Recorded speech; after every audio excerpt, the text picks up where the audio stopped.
जय भगवान भैरव बाबा की। दोस्तों, भयंकर इस समय तेज हवा चल रही है, सर्द हवा, तेज हवा, ठंडी शीतलहर।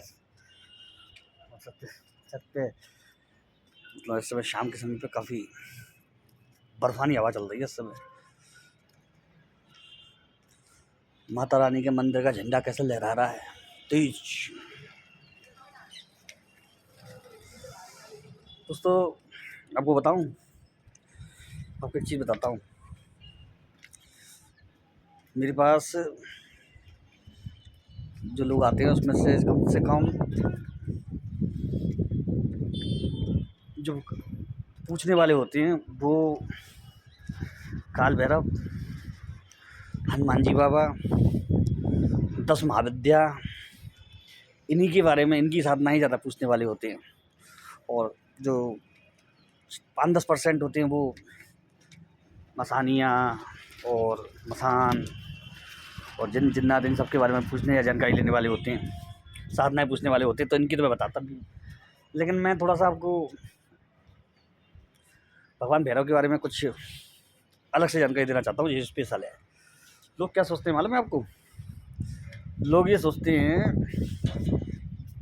कि ये बहुत आसान चीज़ है। मतलब आसान क्यों, मतलब है वैसे ये आसान ही है अगर भक्त हो तो करने वाला, बिना बंधन के अगर साधना करता है तो। लेकिन मैंने देखा है, लोगों को देखा है मैंने, वो क्या करते हैं मालूम है?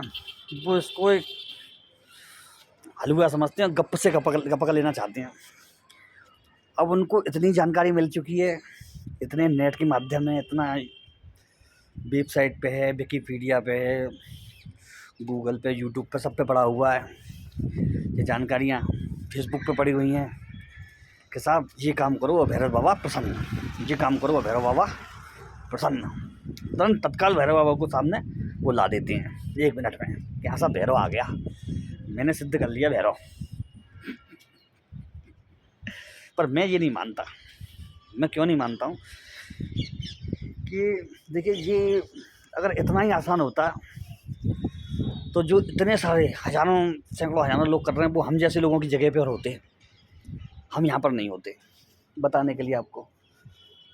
तो ये सब चीज़ें आपको समझनी पड़ेंगी। वो हमारी जगह होते तो हम ज्ञान नहीं दे रहे होते यहाँ पे, वो खुद ही एक छत्र राज्य होता है उनका ज्ञान में। तो ये चीज़ नहीं है, हम बता रहे हैं क्योंकि हम उस चीज़ के बारे में विषय में जानते हैं, इसलिए बता रहे हैं। ठीक है ना? वो बता किस लिए रहे हैं कि प्रैक्टिकल नॉलेज है, अनुभव है। 27-28 साल का, छोटी सी उम्र से कर रहे हैं इन चीज़ों को, सीख रहे हैं, बढ़िया गुरु बनाए। एक से पूर्ण ज्ञान नहीं मिला, दूसरे बनाया, दूसरे से नहीं मिला, तीसरा नहीं, चौथा, फिर 5वां, ऐसे अच्छे जो अपने क्षेत्र के प्रकांड हैं, धुरंधर विद्वान हैं, चाहे वो बगलामुखी के विद्वान हों, चाहे वो मसानी विद्या के विद्वान हों, तंत्र के गुरु हों, अघोर विद्या के गुरु हों, उनसे ज्ञान लिया, उनसे जानकारी ली, चीज़ों को कैसे रोका जाए, कौन सी आन किस देवता पर काम करती है। मालूम है आपको, इतनी जानकारी फैली हुई इस समय, वो जानकारी कचरा है। कचरा क्यों है मालूम है? उसमें आप पक्का कंफर्म नहीं कर सकते कि कौन सी चीज़ सही है।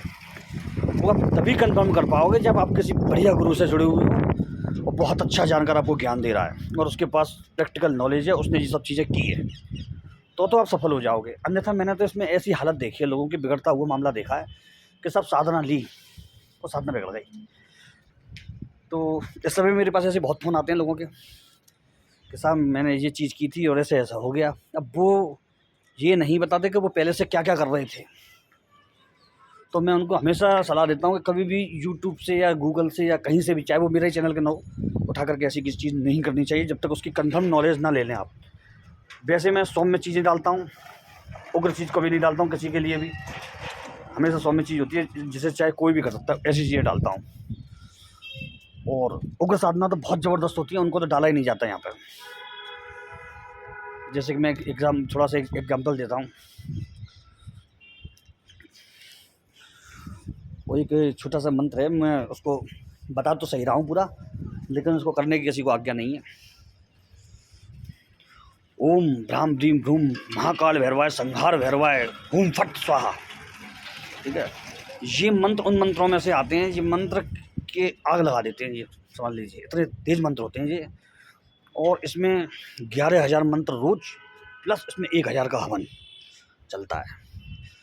मगर इनकी साधना का विधान मैं आपको बिल्कुल नहीं दे रहा हूँ कि क्या किया जाता है, बस इतना बता दिया मैंने आपको। क्योंकि इसमें मुहूर्त बहुत आवश्यक है, गुरु बहुत आवश्यक है, सामग्री बहुत आवश्यक है, जो हवन में सामग्री लगेगी वो अलग होगी। तो ये चीज़ें इतनी आसानी से लोगों को मिल रही है, इसलिए उनको इसकी महत्व तो नहीं मालूम है, और न ही गुरु पद का महत्व मालूम रहा। कुछ लोग बहुत वैसे होते हैं, जानकार होते हैं, तो वो जुड़े रहते हैं हम जैसे लोगों से, तो वो जानकारी उनको मिलती रहती है।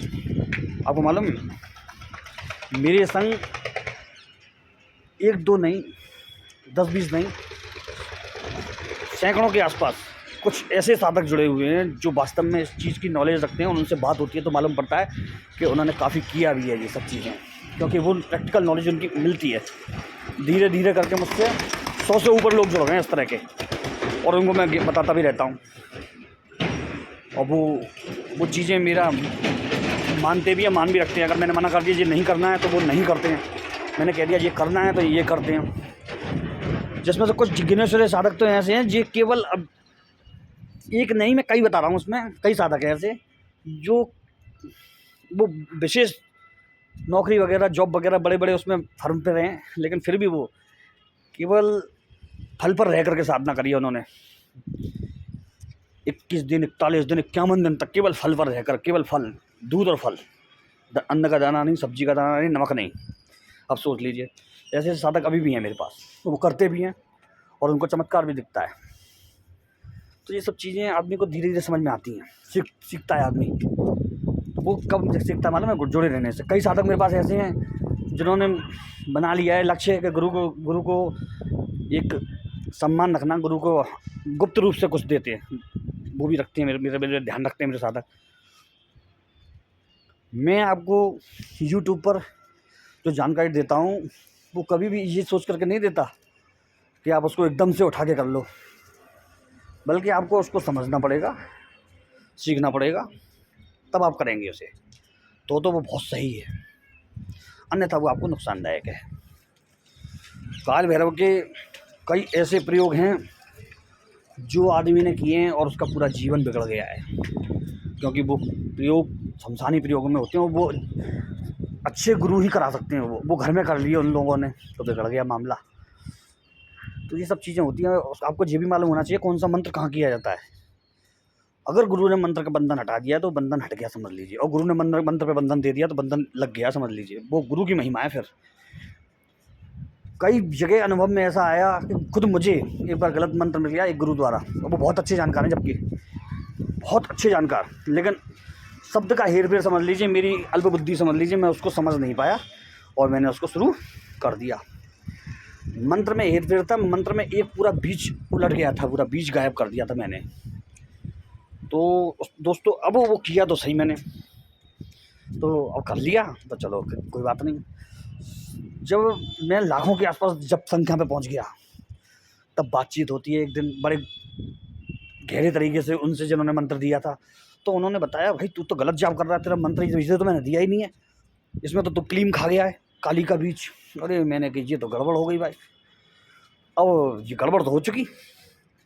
लेकिन उस मंत्र ने इतना बढ़िया प्रभाव, इतना उत्तम प्रभाव, और जिस लक्ष्य को बना करके किया था उस लक्ष्य को ऐसा बिल्कुल फिनिश किया उस मंत्र ने। अब मैं क्या कहूँ बताओ। गुरु ने कहा था कि जो तूने विश्वास किया ना इस पर, जो उसका फल था। मंत्र में त्रुटि होने पर भी गुरु पे पूरा विश्वास और गुरु मंत्र पे पूरा विश्वास, उस त्रुटि को सही कर दिया उसने। और करने वाला जानकार, मैं भी जानकार था, मैं इतना कम नॉलेज नहीं रखता था, क्योंकि मुझे मालूम था मंत्र कैसे देना है, कैसे समर्पित करना है, किस भोग पर उस देवता को प्रसन्न रखना है, कौन सी चीज़ मुझे नहीं करनी चाहिए। तो दोस्तों ये छोटी सी जानकारी थी काल भैरव के बारे में। और काल भैरव के बहुत विचित्र प्रयोग पड़े हुए हैं, और कुछ साल पहले इनके प्रयोगों को बहुत कम लोग जानते थे। जो अब ज़्यादातर प्रयोग जानते हैं ना, वो सारे प्रयोग समझ लीजिए 10% जानकारी के साथ पे हैं आपके पास। मैं भी आपको 10-15% जानकारी यूट्यूब पर दे पाता हूँ, क्योंकि अगर पूरी जानकारी के संग एक वीडियो बनाऊँगा तो वो वीडियो 1.5 घंटे का होगा, एक मंत्र पे जानकारी का, कि किस तरह से किया जाता है, कौन सा उसमें मुद्रा दिखाई जाएगी, कौन सा उसमें ध्यान किया जाएगा, किस ध्यान के संग उनको भोग दिया जाएगा, भोग देने में क्या क्या सामग्री होगी, किस दिशा में उनको विशेष पूजा होगी और किस दिशा में उनको बिल्कुल नहीं छेड़ा जाएगा, वो सब चीज़ें, तो वो सब चीज़ें होती हैं मित्रों। चलिए मित्रों नीचे उतरते हैं, बहुत तेज ठंडक है ना। हाँ, जय श्री राम और जय हनुमान जी बाबा की।